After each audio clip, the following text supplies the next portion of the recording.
passing by. You gotta get up, get out and get something. Don't spend all your time trying to get high. You know, I've worked with CeaseFire for many years now, and I can remember when we were doing a press conference at a gas station where there'd been a shoot 'em out with young folks.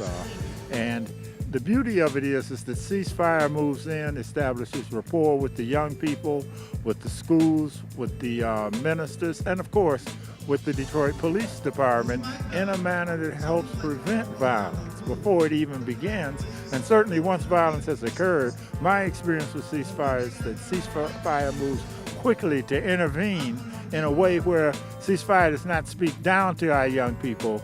They identify with, connect with young people, and give them an option to the violence that is readily embraced by those instead of picking up a gun are more likely now to pick up a tablet or a smartphone to look up information instead of looking for ammunition. Let me ask you something. How many people here know somebody, either your family or someone else, who's been injured by gun violence? Put your hand up. So that's why it's been so important to us to have this partnership with Reggie Reg and this CeaseFire initiative, because it does more than just talk about violence, although that's really important. It also fixed all of these houses, gotten this dumping, and every time you clean it up, somebody from somewhere else comes in here and dumps some more stuff. And what that says to the kids is, I'm trash. Because if I were not, you wouldn't be dumping trash. Right. So we can't let them see that, and we can't let it stay there when we do see it.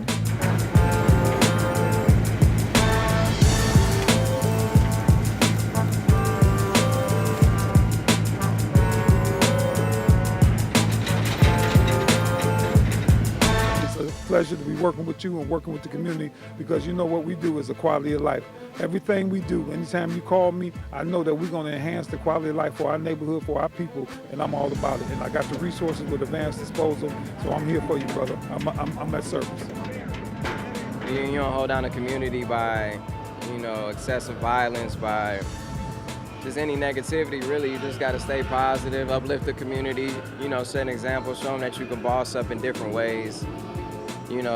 That people will respect. We have such a stigma or such a reputation on our city as far as, Detroit being violent, Detroit being a, super dangerous place, all these things I was saying in there. And I'm not saying it isn't a dangerous place, but what I'm saying is it's a beautiful place too. It's a very positive place. We're a place that supports each other. We support our own businesses, we support each other's music, we uplift each other. So, I definitely want to share that side with the whole world and everybody who's watching and listening, especially in the city.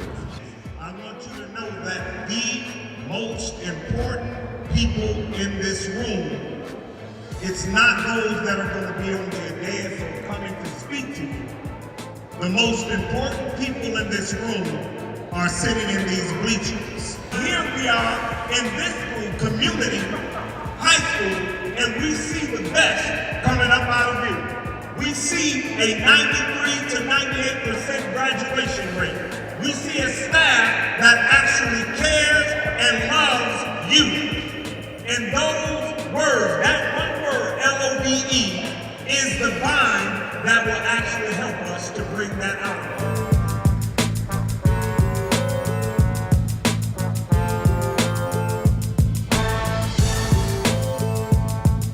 Your surroundings, whether you have a safe passage to school, is critical.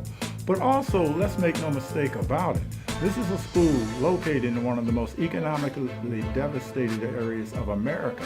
Not just Michigan, not just Detroit. I mean, again, Detroit, a community where 60% of the children live in abject poverty. I mean, to be able to meet the challenge of educating in that environment where children often have to go to homes that don't have whole family settings, for example, to homes where poverty is a mainstay.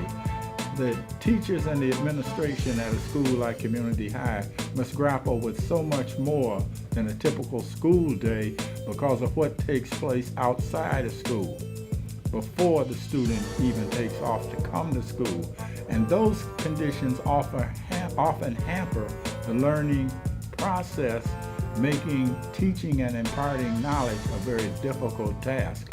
If you want to see schools succeed in a community like where Brightmoor Community High is located, we've got to address issues that are very substantive, like wealth inequality, like the systemic racism, like the misallocation of resources to education in the state of Michigan.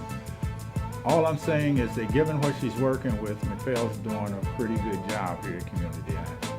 Hey, this is Sharon McPhail from Detroit Community High School, and I just want to thank CeaseFire and Reggie Reg and all the guys for all the work that they've done here in terms of cleaning up the environment for our kids and our families, and for the program that's coming here to the high school today.